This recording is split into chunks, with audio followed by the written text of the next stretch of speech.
54. Quando Vena acordou, não ficou surpresa por se ver presa, mas ficou surpresa ao sentir que estava usando algemas de metal. A primeira coisa que fez, mesmo antes de abrir os olhos, foi buscar os metais dentro de si. Com aço e ferro, talvez ela pudesse usar as algemas como armas. Com Peltry, seus metais haviam se esgotado. Ela manteve os olhos fechados, tentando não demonstrar o pânico que sentia, pensando em tudo que havia acontecido. Estivera na caverna, presa com ruína. O amigo de Ellen havia entrado, lhe dado o vinho e ela aceitara, arriscara. Quanto tempo havia passado desde que ficara inconsciente? Sua respiração mudou. Uma voz comentou. Está obviamente acordada. Ven praguejou em silêncio. Havia uma maneira muito fácil de esgotar os poderes de um alomântico, mais fácil até do que fazê-lo queimar do alumínio. Bastava mantê-lo drogado o tempo suficiente para que os metais se dissolvessem no corpo. Ao pensar nisso, a mente afastando os efeitos do sono prolongado, ela percebeu que fora provavelmente aquilo que sucedera. O silêncio se prolongou. Por fim, Ven abriu os olhos. Esperava ver as barras de uma cela. Em vez disso, deparou-se com um quarto utilitário, parcamente mobiliado. Estava deitada em um banco, a cabeça acomodada em um travesseiro duro. As algemas estavam presas a uma corrente de vários metros que, por sua vez, estava amarrada à base do banco. Ela puxou a corrente com cautela e concluiu que estava muito bem afixada. O movimento chamou a atenção dos dois guardas que estavam ao lado do banco. Eles tiveram um leve sobressalto, erguendo os bastões e olhando-a com cautela. Vendo sorriu para si mesma. Parte dela estava orgulhosa de poder evocar uma reação dessas, mesmo acorrentada e sem metais. A senhora Lady Venture representa um belo problema. A voz vinha de seu lado. Vin se ergueu com o cotovelo, olhando por sobre o descanso de braço do banco. Na lateral da sala, a pouco menos de 5 metros de distância, uma figura careca de túnica estava de costas para ela. Encarava a grande janela voltada para o oeste. O sol poente, uma violenta chama vermelha desmarcando sua silhueta. O que faço? Yeoman perguntou, ainda sem se virar para ela. Um único floco de aço e a senhora poderia massacrar meus guardas com os botões das camisas deles. Uma raspa de peltre e a senhora poderia erguer esse banco e arrebentar tudo até sair desta sala. A coisa lógica a fazer seria amordaçá-la, mantê-la drogada constantemente ou matá-la. Vin abriu a boca para responder, mas tudo que saiu foi uma tosse. Imediatamente tentou queimar peltre para fortalecer o corpo. A falta de metais era como estar sem um membro. Quando se sentou tossindo mais e, ficando cada vez mais onza, ela se viu ansiando por eles mais do que imaginava ser possível. A alomancia não deveria ser viciante, não como certas ervas e poções. No entanto, naquele momento, ela poderia jurar que todos os cientistas e filósofos estavam completamente equivocados. Yeoman fez um gesto rápido com o braço sem se desviar do sol. Um criado se aproximou, levando uma caneca para Ven. Ela a encarou com hesitação. Se eu quisesse envenená-la, Lady Venture, eu poderia fazê-lo sem joguetes, Yeoman disse, ainda de costas. Ele tem razão, ela pensou com amargura, aceitando a caneca d'água e bebendo. Água, Yeoman comentou, coletada da chuva, filtrada e purificada. Não encontrará vestígios de metais para queimar. Ordenei especificamente que a mantivessem somente em barris de madeira. Esperto, pensou Ven. Anos antes de ela tomar consciência de seus poderes alomânticos, queimava pedacinhos de metal que conseguia por acaso das águas dos lençóis freáticos e de talheres. A água matou a sede e aliviou a tosse. Então, ela disse por fim, se está preocupado comigo, comendo metais, por que me deixar sem mordaça? Yeoman se manteve em silêncio por um momento. Por fim, ele se virou, e ela pôde ver as tatuagens nos olhos e no rosto, a pele refletindo as cores profundas do sol poente lá fora. Na testa, usava uma conta única e prateada de átion. Por vários motivos, o rei obrigador respondeu. Vin o examinou. Em seguida, ergueu a caneca para outro gole. O movimento provocou um ruído das algemas que ela encarou, incomodada, quando a restringiram novamente. São feitas de prata, Yeoman disse. Um metal especialmente frustrante para um nascido da bruma, pelo que me dizem. Prata era inútil, não queimava, como chumbo. Era um dos metais que não ofereciam nenhum poder romântico. De fato, um metal nada popular. Yeoman continuou assentindo para alguém ao lado.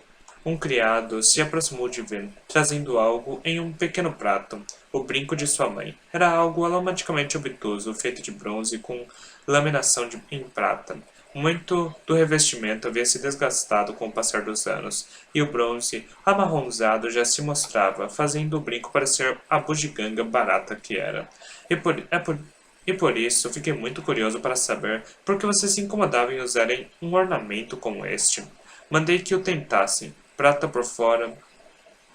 Mandei que o testassem, prata por fora, bronze por dentro. Por que esses metais? Um inútil para alomânticos, o outro com poder alomântico considerado o mais fraco entre todos. Não faria mais sentido usar um brinco de aço ou peltre? Vin encarou o brinco. Seus dedos queriam tocá-lo, apenas para sentir o metal entre os dedos. Se tivesse aço, poderia ter empurrado o brinco usando-o como arma. Kelsier uma vez lhe dissera para continuar usando aquele brinco por esse simples motivo. De qualquer forma, fora um presente de sua mãe, uma mulher que Vin não chegara a conhecer, uma mulher que tentara matá-la. Vin agarrou o brinco, e Owen observou curioso enquanto ela o encaixava na orelha. Ele parecia desconfiado, como se à espera de algo. Se eu tivesse realmente algum truque planejado, ela pensou, ele estaria morto num instante. Como pode aparentar tanta calma? Por que me dar o brinco? Mesmo que não seja feito de metais úteis, eu poderia encontrar uma maneira de usá-lo contra ele. Seus instintos lhe disseram que ele estava tentando empregar uma antiga tática das ruas, lançar uma adaga ao inimigo para fazê-lo atacar. Yeoman queria provocar as armadilhas que ela tivesse planejadas. Parecia um movimento tolo, como ele esperava poder superar um nascido da bruma. A menos que ele seja um nascido da bruma, pensou Ven. Ele sente que consegue me derrotar. Ele tem Ation e está pronto para queimá-lo se eu tentar qualquer coisa. Vin não fez nada, não atacou. Ela não sabia se seus instintos quanto a Yeoman estavam certos, mas aquilo não importava. Não podia atacar, pois o brinco não escondia nenhum segredo. A verdade era que o que queria de volta simplesmente porque se sentia confortável com ele na orelha. Estava acostumada a usá-lo. Interessante. De qualquer forma, você está prestes a descobrir um dos motivos pelos quais a deixei sem mordaça. Com isso, Yeoman ergueu a mão na direção da porta. Depois levou os braços para trás do corpo quando um criado abriu a passagem, mostrando um soldado desarmado com um uniforme branco e marrom do exército de Ellen. Você deveria matá-lo. Ruína sussurrou em sua mente. Todos eles. Lady Venture, Yeoman falou sem olhar para ela. Peço para que não fale com este homem, exceto quando eu indicar, e responda apenas quando eu solicitar. Do contrário, ele terá de ser executado, e um novo mensageiro terá de ser enviado de seu exército. O soldado empalideceu, apenas franziu a testa, encarando o rei obrigador. Yeoman era obviamente um homem calmo e queria parecer duro. Quanto disso era encenação? Você pode ver que ela está viva, conforme prometido, Yeoman disse ao soldado. Como saberemos que não é um Kandra disfarçado? O soldado perguntou. Pode fazer sua pergunta, Yeoman permitiu. Lady Venture, o que a senhora juntou na noite antes de vir para a festa dentro da cidade? Era uma boa pergunta. Um Kandra teria interrogado sobre momentos importantes, como o primeiro encontro com Ellen, algo como uma refeição. Por outro lado, era tão aleatório que nenhum Kandra teria pensado em perguntar. Agora, se Vin conseguisse lembrar, ela olhou para Yeoman. Ele assentiu. Ela podia responder. Ovos, ela disse, ovos frescos que comprei na cidade durante uma das minhas incursões de espionagem. O homem assentiu. Tem sua resposta, soldado. Yeoman falou. Diga ao seu rei que a esposa dele ainda está viva. O soldado se retirou, e os criados fecharam a porta. Vin se recostou no banco, esperando uma mordaça. Yeoman permaneceu onde estava, olhando para ela. Vin o encarou. Por fim, disse. Quanto tempo o senhor acha que pode refrear Ellen? Se conhece o mínimo dele, perceberia que ele é o primeiro rei, depois homem. Que ele é primeiro rei, depois homem. Fará o que for necessário, mesmo que isso traga a minha morte. No fim das contas, talvez, Yeoman comentou, mas por ora, esse bloqueio está se mostrando eficaz. Dizem que a senhora é uma mulher direta e gosta da brevidade. Portanto, serei direto. Meu objetivo em capturá-la não era usar a senhora como vantagem contra seu marido. É mesmo? Por que me capturou então? É simples, Lady Venture.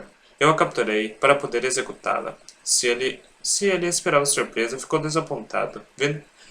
Apenas deu de ombros. Parecia um termo formal desnecessário. Por que não simplesmente cortar minha garganta enquanto estava drogada? A cidade é um lugar da lei. Não matamos indiscriminadamente. Estamos em guerra, Ven disse. Se esperar uma discriminação antes de matar, terá muitos soldados infelizes. Seu crime não é de guerra, Lady Venture. Ah, é? E eu posso saber qual é o meu crime? O mais simples de todos, assassinato. Ven ergueu uma sobrancelha. Ela havia matado alguém próximo a este homem? Talvez um dos soldados nobres do século XVII no ano anterior durante o ataque à fortaleza Hastings? Yeoman fitou seus olhos, e ela viu algo neles, um ódio que lhe mantinha escondido por trás da fachada calma. Não, ela não havia matado um de seus amigos ou parentes. Ela havia assassinado alguém muito mais importante. O senhor soberano, ela falou. Yeoman deu-lhe as costas novamente. O senhor não pode querer honestamente me julgar por isso. É ridículo. Não haverá julgamento, Yeoman retrucou. Sou a autoridade nesta cidade, não preciso de cerimônia para me dar instruções ou permissão. Vin bufou. Pensei que tinha dito que era um lugar da lei. Eu sou a lei. Acredito na retidão de deixar uma pessoa falar por si antes de tomar minha decisão. Darei tempo para que a senhora organize seus pensamentos. No entanto, os homens que estão vigiando a senhora têm ordens para matá-la, se sequer parecer que está colocando algo não aprovado na boca. Yeoman olhou de novo para ela. Eu teria muito cuidado ao comer ou beber se fosse senhora. Os guardas foram instruídos a pecar por excesso, e eles sabem que eu não os punirei caso um deles a mate por acidente. Ben ficou em silêncio, com a caneca d'água ainda presa levemente nos dedos. Mate-o, sussurrou a voz de Ruína. Você pode fazê-lo. Pegue a arma de um dos soldados e a use contra Yeoman. Ben franziu o senho. Ruína ainda estava usando a voz de Wren. Era familiar, algo que sempre parecera parte dela. Descobrir que ela pertencia àquela coisa, era como descobrir que seu reflexo na verdade pertencia a outra pessoa, e que ela nunca tinha se visto de verdade. Ignorou a voz. Não sabia ao certo por que Ruína queria que ela tentasse matar Yeoman. No fim das contas, ele a havia capturado. O rei obrigador estava trabalhando para Ruína. Além disso, Ven duvidava de sua capacidade de causar algum dano no homem. Acorrentada, sem seus metais ofensivos, seria tola se a atacasse. Ela também não confiava nos comentários de Yeoman sobre mantê-la viva para que pudesse se defender da execução. Ele estava armando alguma coisa. Ainda assim, Ven não imaginava o que poderia ser. Por que deixá-la viva? Ele era esperto demais para não ter um motivo. Sem dar nenhuma pista de suas motivações, Yeoman se virou de costas novamente, olhando pela janela. Levem-na. Sacrificando a maior parte da consciência, a preservação criou a prisão de Ruína, rompendo seu acordo e tentando impedir que a outra destruísse o que haviam criado. Esse evento deixou seus próprios poderes quase equilibrados novamente. Ruína, aprisionado, apenas um leve vestígio seu capaz de vazar. Preservação, por sua vez, tornou-se um mero traço do que fora no passado, mal capaz de pensar e agir. Essas duas mentes eram, claro, independentes de força pura de seus poderes. Na verdade, não sei ao certo como pensamentos e personalidades se aliam a forças. Para começar, mas acredito que eles não existiam originalmente, pois as duas forças podiam ser separadas das mentes que as governam.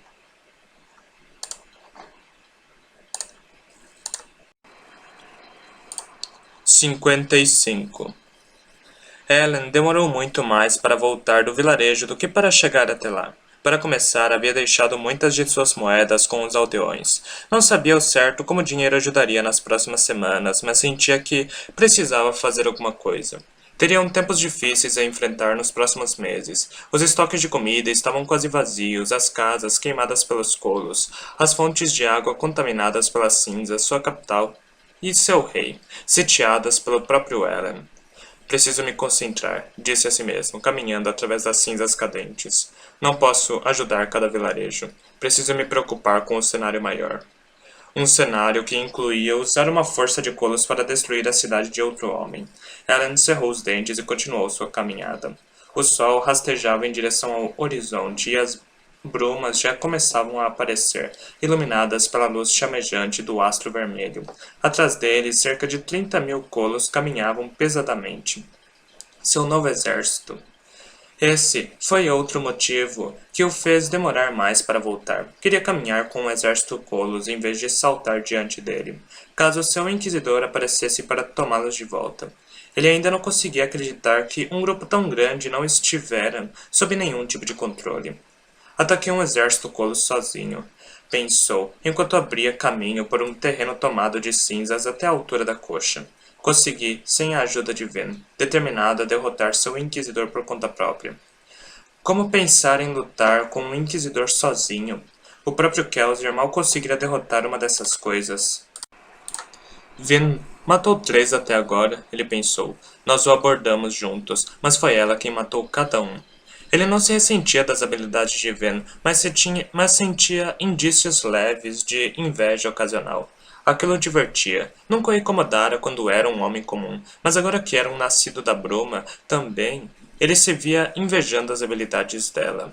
E mesmo com toda aquela habilidade, ela fora capturada. Ellen andava com passos fortes, sentindo um peso, do qual não conseguia se livrar. Tudo lhe parecia errado, vendo-a aprisionada enquanto ele estava livre. Bruma e cinza sufocando a terra. Ellen, apesar de seus poderes, era incapaz de fazer qualquer coisa para proteger o povo, e a mulher que amava. E esse era o terceiro motivo pelo qual caminhava lentamente com os colos em vez de retornar de imediato para o acampamento. Precisava de tempo para pensar. Um tempo sozinho.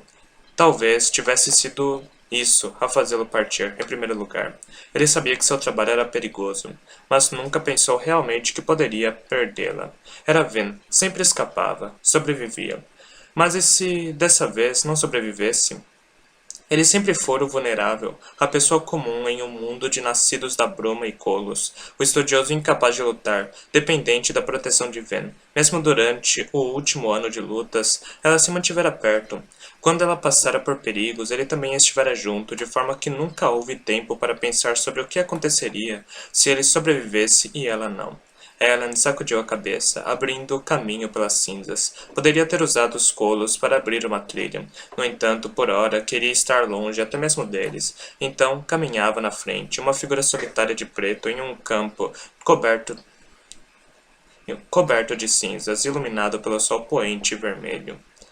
A chuva de cinzas estava cada vez pior. Antes de ter deixado o vilarejo para trás, passaram um dia fazendo os colos limparem as ruas e reconstruírem algumas casas. Ainda assim, com a quantidade de cinzas que caíam, as brumas e até mesmo a possibilidade de outros colos perdidos se tornavam problemas secundários. As cinzas, elas sozinhas os matariam. Já enterrava árvores e montes, chegava à cintura em alguns lugares. Talvez se eu tivesse ficado em Luthadel, ele pensou, trabalhando com meus estudiosos, poderíamos ter descoberto uma maneira de parar isso. Não. Aquilo era bobagem. O que fariam? Tampariam as montanhas de cinzas? Encontrariam uma maneira de varrer toda aquela cinza para dentro do mar? Na paisagem diante dele, através das brumas noturnas, conseguia ver um brilho vermelho no céu. Embora o sol tivesse se posto no horizonte contrário, podia apenas supor que a luz a leste vinha do fogo e da lava que se erguiam das montanhas de cinzas. O que faria a respeito de um céu moribundo de cinzas tão espessas que ele mal conseguia se mover em meio a elas, de vulcões em erupção? Até aquele momento, seu jeito de lidar com essas coisas havia sido ignorá-las, ou, na verdade, deixar que Ven se preocupasse com elas. É isso que realmente me preocupa, ele pensou. Perder a mulher que amo é muito ruim, mas perder aquela em quem eu confiei para resolver tudo isso é realmente apavorante. Era uma percepção estranha. A grande verdade era que ele de fato a enxergava em Ven mais do que uma pessoa. Era uma força, quase uma deusa, quem sabe. Parecia tolo pensar dessa forma. Era sua esposa, mesmo se fosse membro da igreja do sobrevivente, parecia errado adorá-la, pensar nela como algo divino. E não pensava, não de verdade, mas confiava nela. Vin era uma pessoa de instintos, enquanto ela era de lógica e pensamentos. Às vezes, parecia que ela podia fazer o impossível simplesmente porque não parava para pensar sobre como aquilo era mesmo inalcançável. Quando Ellen chegava a um abismo parava para medir a distância até o outro lado. Vin simplesmente pulava. O que aconteceria no dia em que ela não conseguisse... O que aconteceria no dia em que ela não chegasse ao outro lado? E se os acontecimentos nos quais estavam envolvidos fossem maiores do que duas pessoas poderiam esperar resolver, mesmo que uma delas fosse Vin? Ao pensar a respeito, mesmo a possibilidade de descobrir informações úteis no depósito em Phaedrax era uma esperança mínima. Precisamos de ajuda, pensou Ellen, frustrado. Parou em meio às cinzas, a escuridão fechando-se ao redor dele com a chegada da noite. As brumas rodopiavam. Ajuda. Então, o que isso significava? Ajuda de algum deus misterioso como aqueles sobre os quais Caesar pregava no passado? Ellen nunca conhecera um deus que não fosse o Senhor Soberano e nunca tivera fé de verdade na criatura, embora o encontro com Yeoman tivesse mudado sua perspectiva sobre como algumas pessoas adoravam o Senhor Soberano. Ellen parou, olhando para o céu, observando a queda dos flocos de cinza, continuando sua chuva silenciosa, mas incessante contra a terra, como as pernas de corvo de um travesseiro suave, como as penas de corvo de um travesseiro suave usado para sufocar uma vítima adormecida. Estamos condenados, ele pensou. Atrás dele, os colos pararam sua marcha, esperando sua ordem silenciosa. É isso, tudo vai acabar. Aquela ideia não era esmagadora. Era gentil, como um filete final de fumaça de uma vela que se apagava. De súbito, ele entendeu que não tinha como lutar, que tudo o que havia feito no último ano era inútil. Ellen caiu de joelhos. As cinzas chegaram ao seu peito. Talvez aquela fosse a razão final pela qual queria caminhar de volta sozinho. Quando os outros estavam por perto, sentia como se precisasse ser otimista, mas sozinho podia enfrentar a verdade. E ali, nas cinzas, ele finalmente desistiu. Alguém ajoelhou ao seu lado. Ellen saltou para trás, cambaleando para ficar em pé e espalhando as cinzas. Ele avivou Peltry com atraso, dando a si mesmo a força tensa de um nascido da bruma prestes a atacar. Mas não havia ninguém ali. Ele ficou paralisado, perguntando-se se estava imaginando coisas. E então, queimando estanho e estreitando os olhos para enxergar na escuridão da noite cinzenta, finalmente viu uma criatura de bruma. Não era composta de brumas, era na verdade delineada por elas. Curvas aleatórias insinuavam sua figura. Era mais ou menos a de um homem. Ellen vira a criatura 2 vezes antes. A primeira vez aparecera para ele nas terras isoladas do domínio do norte. A segunda, ela o apanhalara na barriga, deixando-o sangrar até a morte. Mesmo assim, aquela fora uma tentativa de fazer Ven tomar o poder do Poço da Ascensão e usá-lo para curar Ellen. As intenções da coisa haviam sido boas, mesmo tendo quase o matado. Além do mais, Ven tinha lhe contado que aquela criatura levara para ela o pedaço de metal que de alguma forma transformara Ellen em um alomântico. O espectro das brumas o fitava, sua figura mal distinguível nos padrões das brumas flutuantes. O quê? Ellen perguntou. O que você quer de mim? O espectro das brumas ergueu o braço e apontou para nordeste. Foi o que ele fez da primeira vez que me encontrou. Apenas apontou, como se tentasse me levar a algum lugar. Também não entendi o que queria na época. Olha só, Ellen disse de repente, se sentindo exausto. Se quer dizer algo, por que não diz? O espectro das brumas ficou parado em meio a elas. Ao menos escreva. Ellen insistiu. Apontar não está funcionando. Ele sabia que a criatura, fosse o que fosse, tinha alguma corporeidade. Afinal, havia conseguido apunhalar Ellen facilmente. Ele esperava que a criatura fosse continuar parada. No entanto, para a surpresa de Ellen, ela obedeceu seu comando, ajoelhando-se nas cinzas. Ela estendeu a mão brumosa e começou a riscar as cinzas. Ellen deu um passo adiante, inclinando a cabeça para ver o que a coisa estava escrevendo. Vou matá-lo, eram as palavras. Morte, morte, morte. Bem, que agradável, Ellen comentou, sentindo um arrepio sinistro. O espectro das brumas parecia se encurvar. Ajoelhou-se nas cinzas, sem deixar marcas no chão. Palavras estranhas de se escrever, Ellen pensou, quando parecia que estava tentando me fazer confiar nele. Ela pode mudar suas palavras, não é? Ellen perguntou. A outra força. Ela pode reescrever pedaços de texto em papel. Então por que não mudaria coisas riscadas nas cinzas? O espectro das brumas olhou para cima. É por isso que você arrancou pedaços dos papéis de Caesar, Ellen disse. Não podia escrever uma nota para ele, pois se as palavras seriam alteradas. Então você precisou fazer outras coisas, coisas mais diretas e simples como apontar. A criatura se levantou. Então, escreva mais lentamente, Ellen falou. Use movimentos exagerados. Vou observar os movimentos do seu braço e formar as letras na minha mente. O espectro das brumas começou imediatamente, brandindo os braços. Ellen inclinou a cabeça, observando os movimentos. Não conseguia concatenar seus sentidos, muito menos formar letras com eles. Espere, pediu, erguendo a mão. Não está funcionando. Ou ela está mudando as coisas, ou você não conhece as letras. Silêncio. Espere, pensou Ellen, olhando para o texto no chão. Se o texto mudou, ela está aqui, não é? Perguntou, sentindo um calafrio. Está aqui conosco agora. O espectro continuou parado. Gire para dizer que sim. Ellen falou. O espírito das brumas começou a agitar os braços como havia feito antes. Isso serve. Ellen comentou, sentindo um arrepio. Olhou ao redor, mas não conseguia ver nada mais nas brumas. Se a coisa que Ven libertar estivesse ali, não dava nenhum indício. Ainda assim, Ellen pensou poder sentir algo diferente. Um aumento leve no vento, um toque de gelo no ar. As brumas movendo-se com mais agitação. Talvez estivesse apenas imaginando coisas. Ele concentrou a atenção no espectro das brumas. Você não está tão sólido como antes. A criatura permaneceu parada. Isso é um não? Ellen perguntou, frustrado. A criatura permaneceu parada. Ellen fechou os olhos, forçando-se a se concentrar, relembrando os quebra-cabeças lógicos de sua juventude. Preciso abordar a questão mais diretamente, usando perguntas que podem ser respondidas com um simples sim ou não, porque estava mais difícil enxergar o aspecto das brumas do que antes. Ellen abriu os olhos. Você está mais fraco que antes? Perguntou. A criatura abanou os braços. Sim, pensou Ellen. É porque o mundo está acabando? Mais acenos. Você é mais fraco que a outra coisa? A coisa que Ven libertou? Acenos. Muito mais fraco? Ela acenou. Embora parecesse um pouco desconsolado dessa vez. Ótimo, pensou Ellen, claro. Deveria ter imaginado. O que quer que fosse, o espectro das brumas não era uma resposta mágica aos seus problemas. Se fosse, ele já os teria salvado. O que mais falta é informação, pensou. Preciso descobrir o que puder dessa coisa. Você tem relação com as cinzas? Sem movimentos.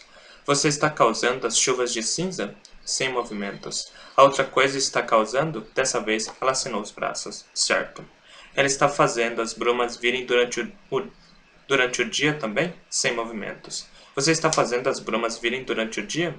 O espectro pareceu refletir sobre aquilo, então acenou com menos vigor que antes. Isso é um talvez? Ponderou Ellen. Ou mais ou menos? A criatura ficou parada. Estava ficando cada vez mais difícil vê-la nas brumas. Ellen avivou estranho, mas a criatura não ficou mais distinta por isso. Parecia estar desaparecendo. Aonde você quer que eu vá? Perguntou Ellen. Mais para si do que esperando a resposta. Você apontou para o leste? Quer que eu volte para Luthadel? Ele acenou novamente, com pouco entusiasmo. Quer que eu ataque a cidade de Phaedrax? Não se moveu. Quer que eu não ataque a cidade de Phaedrax? Ele acenou com vigor. Interessante, pensou Ellen. As brumas. Elas têm relação com tudo isso, não tem? Acenos. Eles estão matando meus homens. A criatura avançou, depois parou, parecendo pressionada de alguma forma. Ellen franziu a testa. Você reagiu a essa pergunta. Quer dizer que elas não estão matando meus homens? Ela acenou. Isso é ridículo. Eu vi homens caindo mortos. O espectro avançou, apontando para Ellen. Ele olhou para o cinturão. As moedas? Ele perguntou, erguendo os olhos. O espectro apontou outra vez. Ellen segurou o cinturão. Tudo o que havia ali eram seus frascos de metais. Tirou um do cinturão. Metais? O espectro se agitou vigorosamente e continuou a acenar e a acenar. Ellen olhou para o frasco. Não estou entendendo. A criatura parou. Estava ficando cada vez mais translúcida, como se evaporasse. Espere, Ellen disse, avançando. Tem outra pergunta. Mais uma antes de você partir. O espectro parecia encará-lo. Podemos vencê-la? Perguntou baixinho. Podemos sobreviver? Silêncio. Então a criatura acenou com rapidez. Não um aceno vigoroso, um hesitante, incerto, e evaporou, mantendo aquele mesmo aceno, as brumas ficando indistintas sem deixar sinal de que a criatura estivera ali. Ellen ficou em silêncio na escuridão. Ele se virou e olhou para o exército Colos, que esperava, como troncos de árvores obscuras, à distância. Em seguida, olhou ao redor, tentando encontrar os outros sinais do espectro das brumas. Por fim, ele girou o corpo novamente e partiu com passos pesados de volta para Phaedrax, e os colos o seguiram. Ele se sentia mais forte. Era uma tolice. O espírito das brumas não lhe dera nenhuma informação útil. Era quase como uma criança. As coisas que havia dito eram, em sua maioria, confirmações do que ele já suspeitava. Ainda assim, ele avançou, movendo-se com mais determinação. Mesmo que fosse porque sabia que havia coisas no mundo que não entendia e talvez isso significasse que havia possibilidades que não via. Possibilidades de sobrevivência. Possibilidade de aterrissar em segurança do outro lado do abismo, mesmo quando a lógica lhe dizia para não saltar. Não sei por que Preservação decidiu usar seu último suspiro de vida para se mostrar a Ellen durante sua viagem de volta a Phaedrax. Pelo que entendo, ele acabou não descobrindo muitas coisas naquele encontro. Na época, claro, Preservação era apenas uma sombra do que já fora. E aquela sombra estava sob uma imensa pressão destrutiva de ruína. Talvez Preservação, ou o que havia restado dele, quisesse abordar Alan sozinho. Ou talvez o tivesse visto caindo de joelhos naquele campo e entendido que o Imperador dos Homens estava a ponto de simplesmente deitar-se nas cinzas e nunca mais se levantar. De qualquer forma, a Preservação apareceu, e ao fazê-lo se expôs aos ataques de ruína. Já haviam ficado para trás os dias em que Preservação podia despachar um inquisidor apenas com um simples gesto. Até mesmo os dias em que podia golpear um homem de forma que sangrasse até morrer. Quando Ellen viu o espectro das brumas, Preservação mal devia ter estado coerente. Imagino o que Ellen teria feito caso soubesse que estava na presença de um deus moribundo, que naquela noite foi a última testemunha da morte de Preservação. Se tivesse esperado apenas alguns minutos a mais naquele campo de cinzas, teria visto um corpo de estatura baixa, cabelos pretos e nariz avantajado caindo das brumas, morto sobre as cinzas. Mas como não o fez, o cadáver foi deixado sozinho para ser enterrado nas cinzas. O mundo estava morrendo. Seus deuses precisavam morrer com ele.